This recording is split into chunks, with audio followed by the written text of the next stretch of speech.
I think what we really spent our time doing was we did not want to lose that family feel, because at the end of the day, it's the people. I'm being one of the people. It's us together, creating something, creating something special. All right, welcome everybody to another episode of Vision, Hustle, Grit, and Gratitude, where the 1% of the 1% go to get better and learn from some of the very best. Here in our CEO series, I am delighted to host this morning a friend and a mentor in someone that I admire very much, Greg McRoberts. Greg is the managing partner for WestPoint Financial. WestPoint Financial is one of the industry leading brands in the world of financial services. They are a multi-state operation. I want to say it's 6, 7, or 8 states now, concentrated in the Midwest. And Greg serves and leads as the team captain for some of the top financial advisors in the industry. We are going to get down to vision, culture, building elite teams, and getting to know Greg better. Greg, thanks for joining me this morning. Oh, my pleasure. So everyone who calls my phone, Greg, has to leave 3 responses in order to get a call back. And we're going to always kick it off with that same spirit in mind on the podcast. What is your favorite color? My favorite color is green. I think so. For sure it's green. No, I'm chuckling because I only know you in like blue suits. So I love that you said green. Well, we're blue today. Favorite afternoon snack? Favorite afternoon snack? I'd say Garrett's popcorn. Love it. But I wouldn't eat it every day or it'd be way bigger. Favorite childhood superhero? Favorite childhood superhero? I would say I would go sports, even though it's not a superhero, but I'd say Roger Staubach. Oh man, that is awesome. Yeah, that's the first time I've done like 50 of these. No one has said us an athlete. Okay, awesome. Well, all right, I love it. This is already going to go really well. I love it. So Jill, thanks for letting me have Greg this morning. Okay, so look, when I think about you, I think of you as like responsible for the world, right? And I tease you all the time that I have you saved in my phone as general agent of the world. You're absolutely one of the very best. I know you're super humble about it, but this is my podcast, so I get to say all the things I want to say. I think you are by far one of the greatest visionaries that I've ever met in our industry. And I want to go back several decades because, I refreshed myself with your family story. And I know you go back generations in financial services. I do. Tell us the story of how your family started in financial services. And then at the end of that, can you connect us to who the most influential mentor is that you've had along the way? Awesome. So financial services, my grandpa was actually a life insurance agent in property and casualty. So I think he started, it was 1949. So he did that. He had a bunch of kids, my dad being one of them. And when my dad graduated from college, he went to work for a manufacturing company. And then when I think I was born, I think it was 1966, he got into the life insurance business. And he was actually my general agent when I joined the business in 1989. And you became licensed at the age of 18, right? Yep. I sold my first life insurance policy when I was 18. So I worked all summers. I was in college with my dad. So I sold my first life policy when I was 18. I think the first 5 policies I sold, 4 of them died within a 12-year period. They were all older. So, but I saw that quickly, I guess. Wow. Well, so I just don't know a lot of people who get licensed at 18. Yeah. How? Why? I had this business was perfect for who I am as a person. I'm probably a little ADHD. And I think where I loved the business is I watched my dad, he was always there for every event that we were ever at. He never missed anything meaningful. And so I think from early on, I had and our life was pretty good. I mean, we went great places, we did great things. And so I think from early on, I really thought this is going to be, this is something I think I could do. I had to get over the fact that socially, it makes it very uncomfortable to be around people. So I had to get over some of the things that I think would be hindrances in this business. But I using a grit, I guess. I was gritty, and I just did what I had to do to succeed. I love it. So you lead like hundreds and hundreds and hundreds of people. I didn't say it was easy, but since you kind of get better with you realize what you have to do to cope, to be able to lead or do different things that I do. So that's what I did. Yeah, I love it. And we have another generation in the business now, right? We have. Tell us about that. Yeah, my daughter actually interned all 3 years. She was in college. That's not true. 2 of the 3 years in the summers. And then she joined us when she graduated college. So she's finishing her 5th year, and she's hit blue chip, made leaders every year. So she's been pretty awesome to watch, because I've been really happy with her. And she's expecting a baby. She's actually have a baby boy. So oh man, we're gonna see it all. So hopefully we get one more person in the family business. Yeah, congratulations. That's incredible. And it's been fun to watch from afar. Jill's originally from Michigan, and I think that was like the thing that really cemented our bond to your family, was when Jill shared that with Samantha, and Samantha's like, "Can you believe it? We're moving to Michigan." Yeah. And she's like, "I love Michigan." So it's been fun watching your family grow, and obviously the wedding, and now expecting a child. Congratulations on that. Yeah, it's been awesome. So tell me a little bit, I want to dig into like where the vision really came from, and how you've built this incredible culture, and obviously just how you built such elite, professionals in our space. But the vision had to come from somewhere. And was it your grandfather? Was it your father? Did it happen with you? I mean, your father having been in a similar role, but I have to think, the organization is dynamically different today and significantly larger than maybe when he served and led. Sure. Hopefully my dad doesn't hear this, because I don't know if everything will be incredibly positive. So when I was advisor, I started out as a sales manager. My dad made me a sales manager at my first day in the business. So I graduated from college. He said, congratulations. And you're also a sales manager. So I started early on, I guess, being a leader. And so I was 90% of my efforts, time, and money made came from being an advisor. I thought in the day, I thought it was a really fantastic advisor. Now I'm around these advisors that are just so amazing that I'm lucky enough to partner with.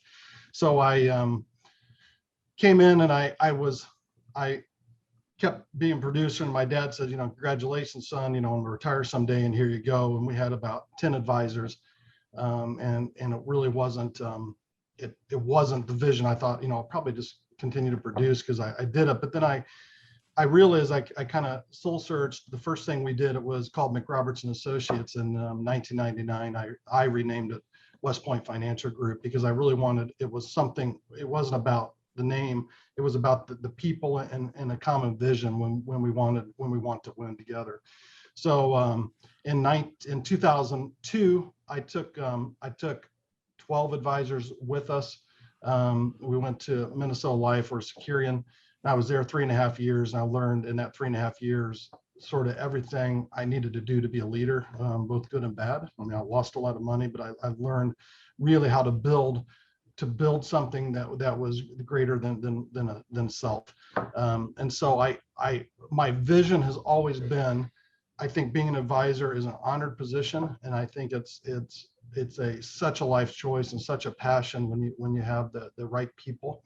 And I wanted to create something that it would compel them to be with us and it would make something that they wouldn't want to ever leave us, because I felt like it was, if I create something that's for them, it's for them being the advisors. It's, we're going to have something that's going to be magical and continue to work. So, we really took the adage of, if you build it, it's going to come. And I think that's played out over the last whatever years. And then of course, in 2005, it came to MassMutual, and that really gave us MassMutual. I can't say enough. They really gave me the money to invest in what we did, and gave us a springboard to kind of become what I feel, good to great at that point.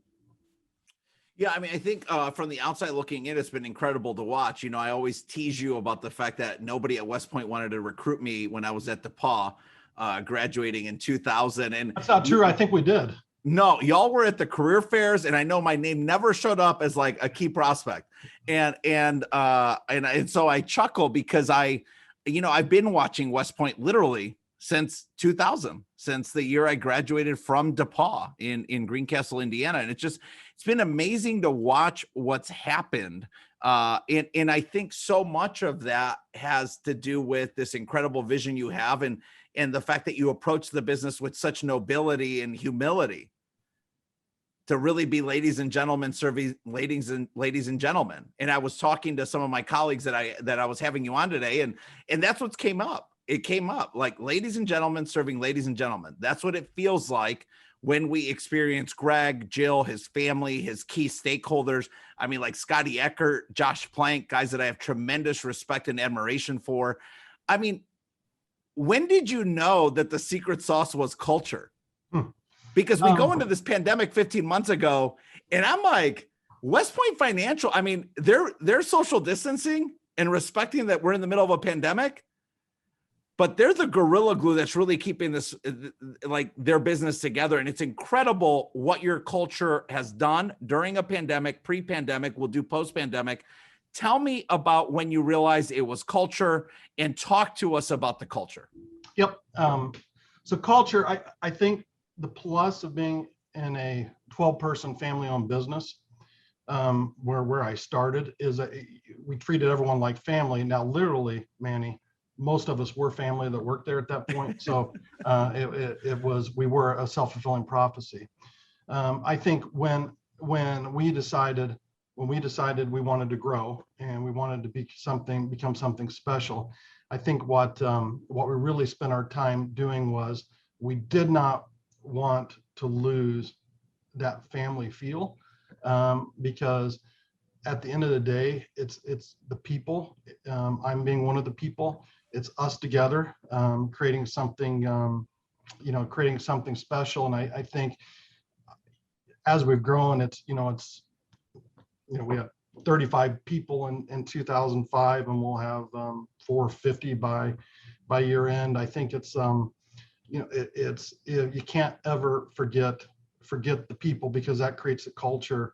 And I really look at one of my 3 to 4 things I do every day is, if I don't create good culture, then I look at myself as a chief culture person. And It really comes, if I do anything from the top, a lot of my advisors call me a figurehead now. But if I am a figurehead, then I want to be the best culture person, being the figurehead that I can be in the firm. I got you speechless because I was so good? Yeah, I'm thinking about how they kind of tease you now that you are more of a figurehead, but I've always had the impression that you have the unique gift of growing your organization by growing the people that you directly touch on a daily, weekly, monthly basis. So basically growing through others, leading through others, serving through others. Is that right? And if it is, tell me a little bit about how you do that. Yep. There's a lot of words for that, but I do look and I think it's a key point for any leader, or really for anyone. I have from our staff, our incredible staff people who help support our advisors, if I ever lose sight of who my customer is, and I only have one customer, which are the advisors, and I'm lucky enough to partner with them. But if anything will get you fired from our organization, it is if anyone who serves our advisors, because that is my only client. If anyone ever loses sight of that, they will no longer be a fit for our organization, because that is our special sauce. And the special sauce is when someone calls, I answer their calls, and I get back to them on a timely basis, because once again, they are my clients. So that's what I try to strive to do every day.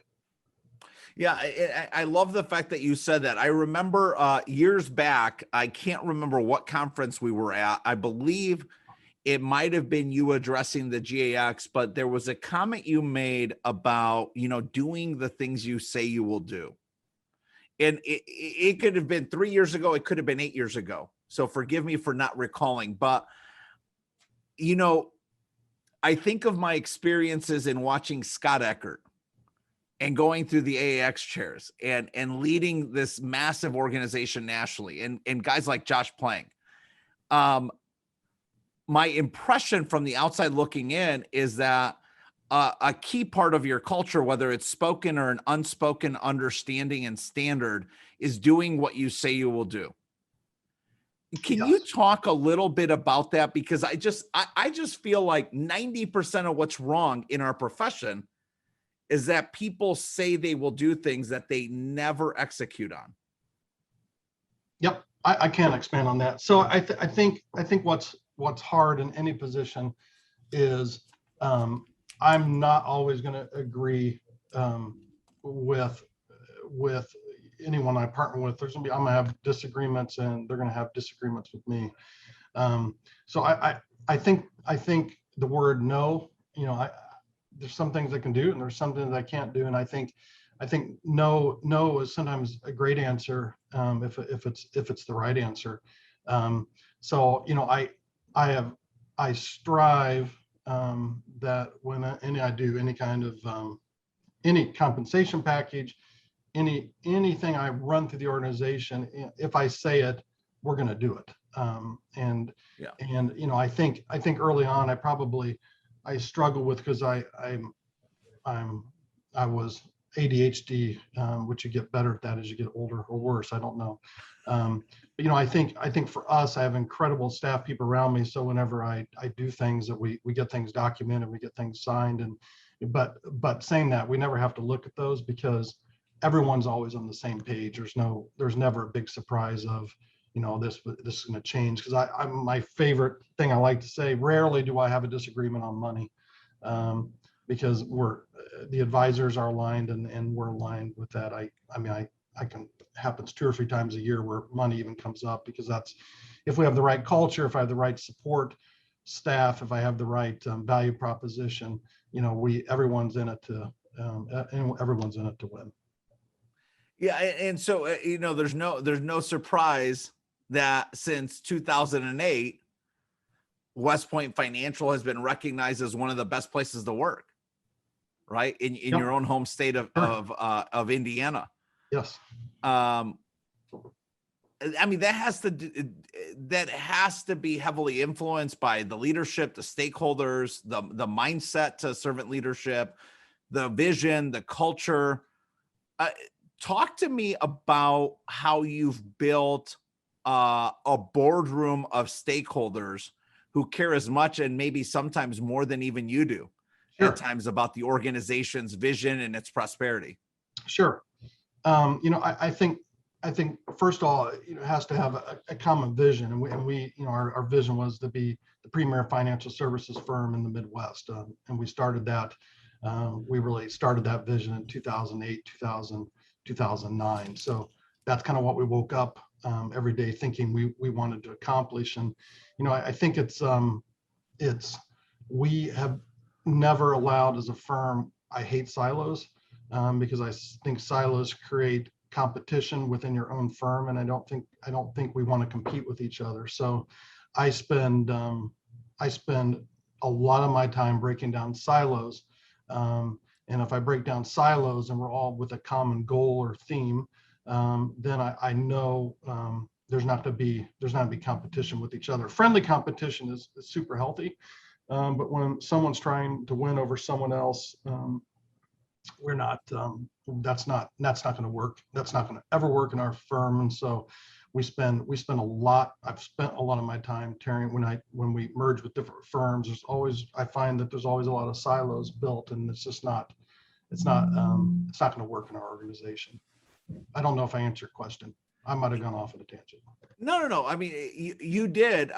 Tell me about what are the things you look for in the people that you allow, into those private conversations around where the organization is going and or your inner circle. What are the characteristics you look for in those sort of partners and key stakeholders in the firm? Sure. I can, if I say one word, I think it's selflessness.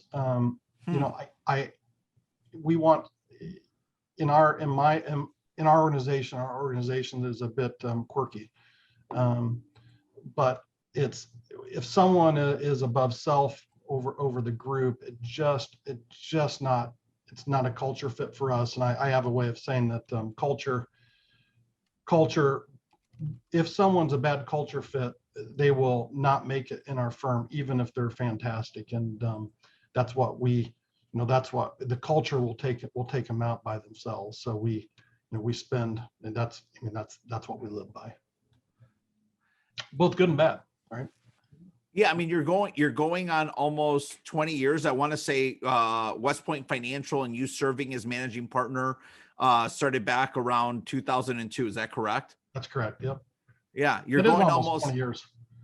Wow. Yeah, that's incredible. What are you going to do to celebrate with your family and those around you when you hit 20? It's a great, man. I've never thought of that. I love where you're going with that.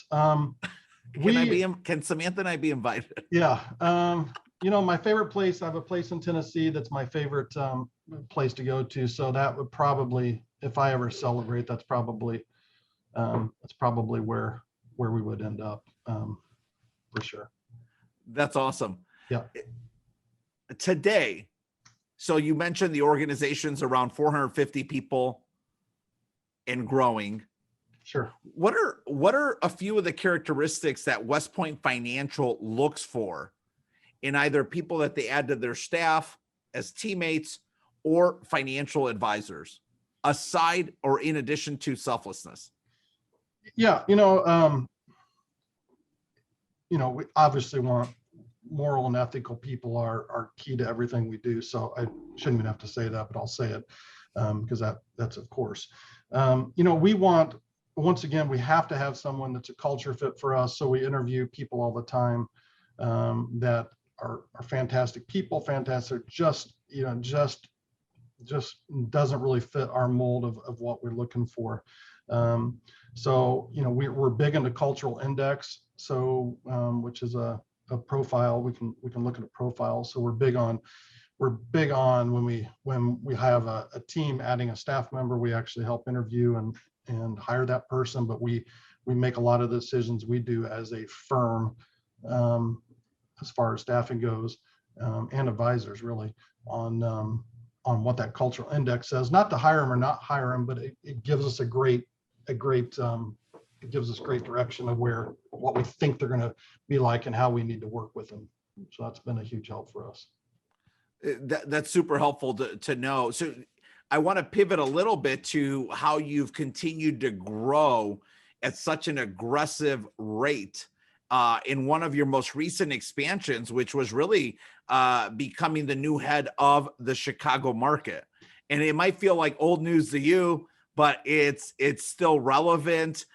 Talk to us a little bit about what excited you about the opportunity to expand WestPoint Financial into one of the three most significant markets in the country, like Chicago. Sure, that's a great question, and I have a lot of thoughts on that. So, when we started at MassMutual, we were the number 64 firm. So, I guess I had a chip on our shoulder. And so as we had some fantastic success early on because of the advisors and the people around us. So we grew to a top 10 market, but I always really wondered, are we transferable into a much bigger market? And the opportunity with Chicago came up, and in short, we're extremely transferable into a bigger market, because I find that when you have a great value proposition, when you treat the advisors as the client, and you partner with them in their growth, I find those are transferable about anywhere. So it's been so much fun watching, watching it. And we have some incredible leaders in Chicago: Jen DeGrosslier, Paul Tokars, Silva, Larry Friedman, Brett Hartung, just some fantastic people who really have got behind it, and it's just the momentum we can feel, and it's kind of amazing what's happened. And we took over in the middle of the pandemic, which was obviously the best time to do it, but it's been fantastic.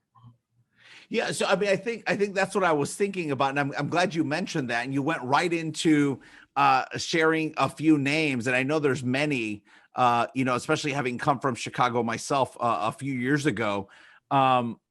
It's really the people, right? I mean, the people Sure. were the greatest asset in Chicago.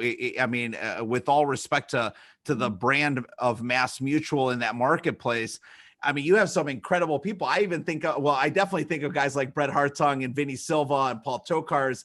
I'm even thinking about, the veterans like Adam Solano and definitely Adam Solano, Paul Gassel, Vinny Silva. I'm so happy you mentioned. I mean, just yeah, Sarah, people who are just, legends, and it's awesome. It's, you're going to be around elite people. It makes you look differently, makes you work differently. See how they work.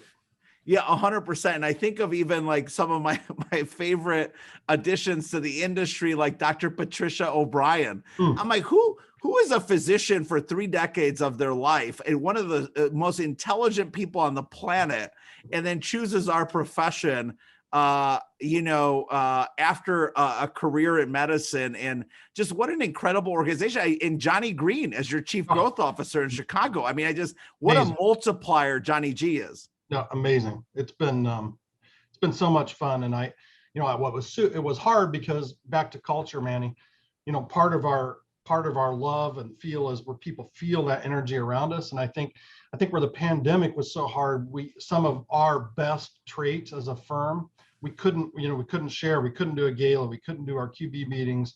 And I think that what we all were able to experience is because of the Zoom, we actually were able to touch a lot more people, and they were able to touch us. Yeah. We were able to have meaningful conversations I probably wouldn't have been able to have last year. And so, I look at it as it was a blessing in disguise.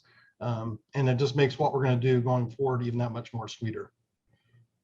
Well, from the outside looking in, and from the great state of Michigan, I mean, we're definitely rooting you, your family, and your firm on.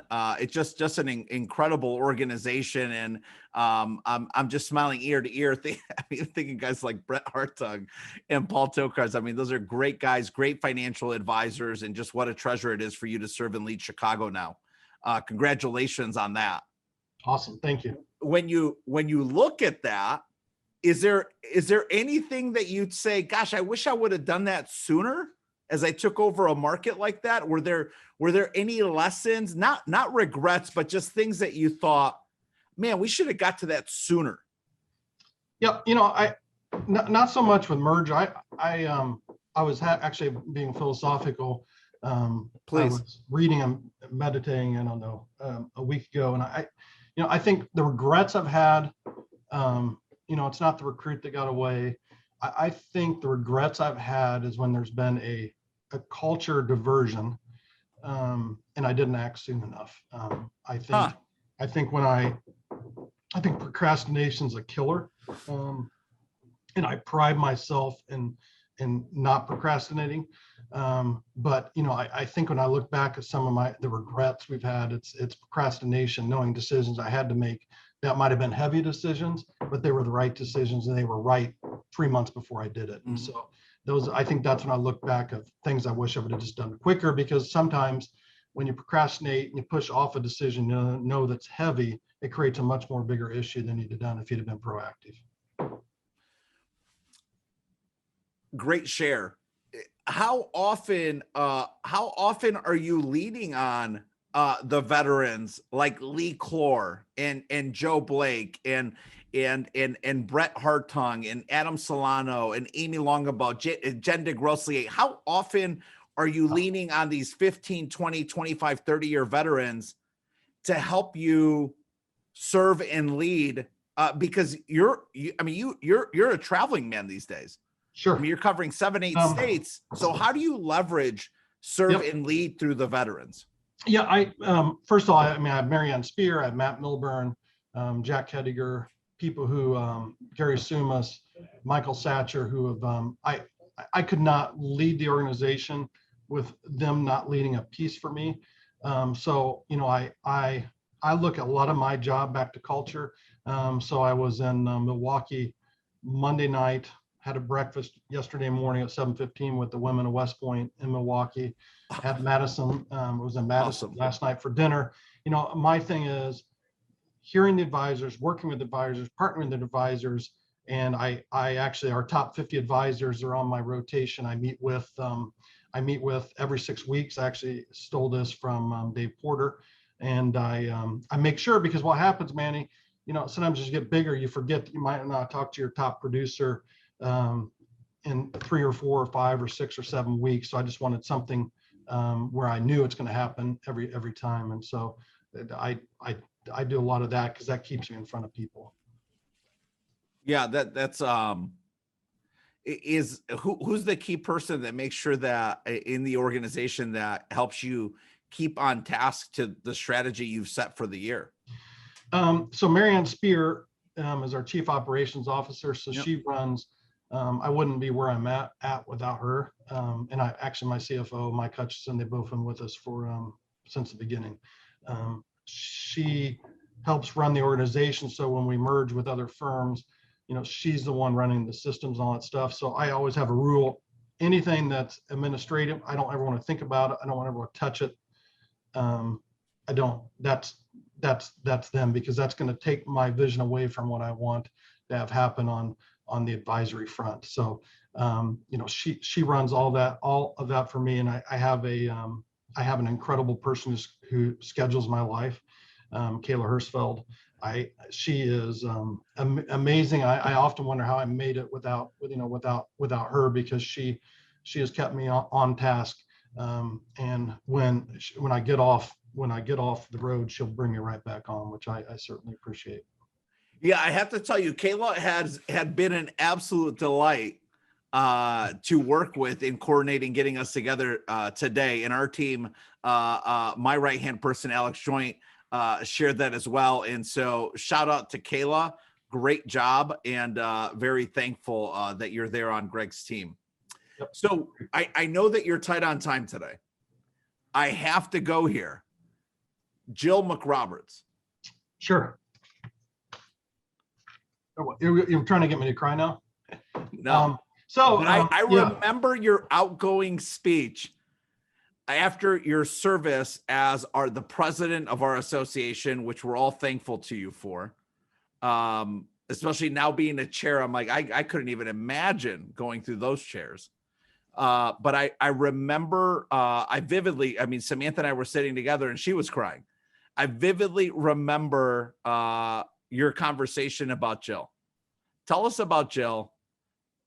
Share a funny story, share, the impact she's had on your ability to serve and lead such a massive organization today. Just tell us about Jill for a minute. Sure.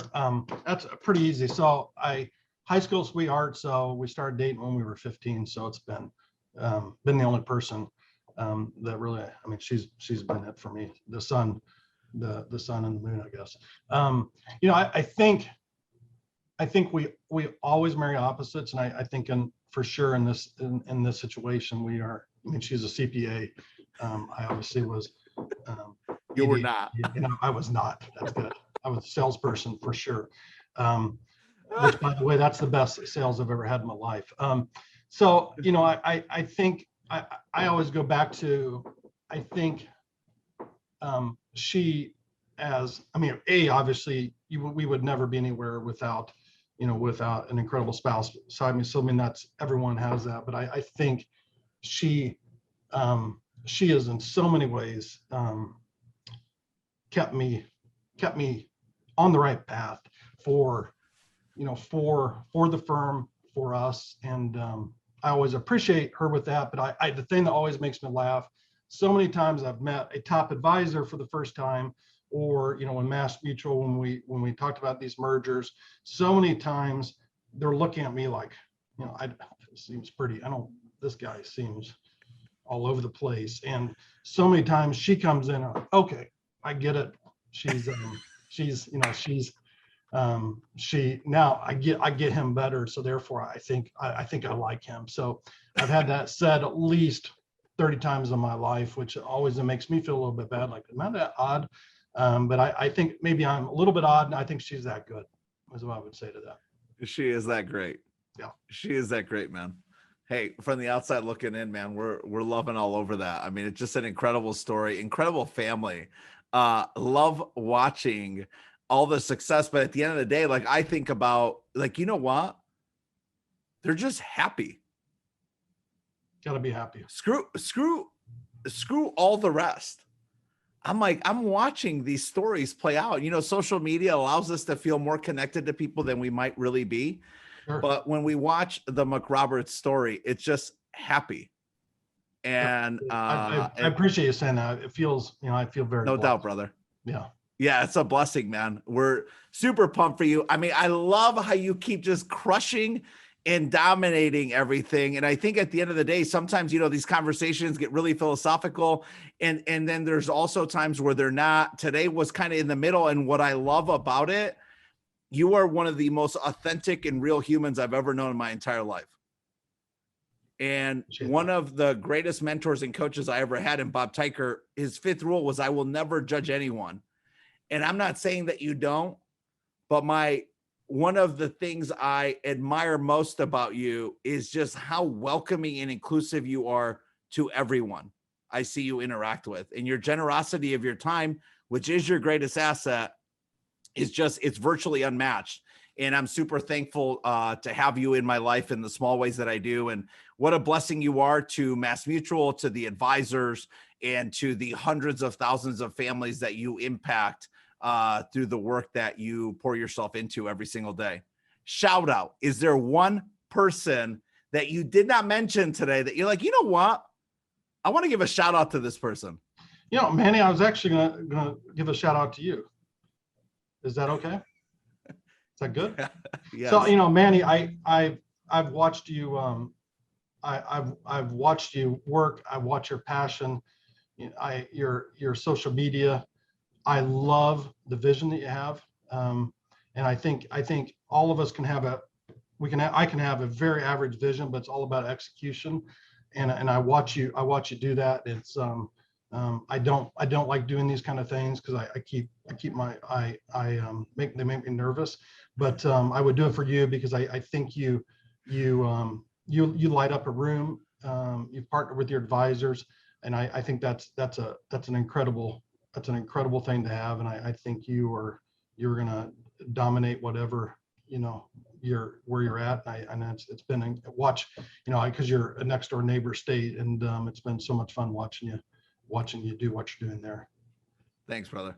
Appreciate that. And just in full disclosure, because I call you the general agent of the world, I always tell people, I'm like, look, I'm not in the Midwest. Greg's not dominating me yet. I tease people. I'm like, no, we're more Canadian. In Michigan, we're more Canadian because Greg owns the Midwest. So we're more Canada. Dude, I love everything you do, man. You are the best. Love your family. Love you guys. You pour so much damn water in the well. I'm so thankful that your family is close to us and that we get to see that and learn from that. And I always say the rising tide lifts all boats. Brother, you are a huge rising tide. Uber thankful to you. I'm glad you were here with us. If people want to learn more about joining your incredible organization that's dominating the Midwest, where do they go? I don't know. I don't think about stuff like that. Yeah, it's WestPoint Financial Group. Yeah, it's good. WestPoint Financial. Look me up. There we go. It's WestPointFinancialGroup.com, folks. And I want to say one of his recruiters, let me just see, can I find her? Jessie Hamilton. Jessie Hamilton's awesome. Look up Jessie Hamilton. It's with an IE, and she will help you learn more about careers and opportunities at WestPoint Financial Group. Greg, incredible having you. Thanks so much for your time, brother. Awesome. Thank you, my friends. All right. Bye.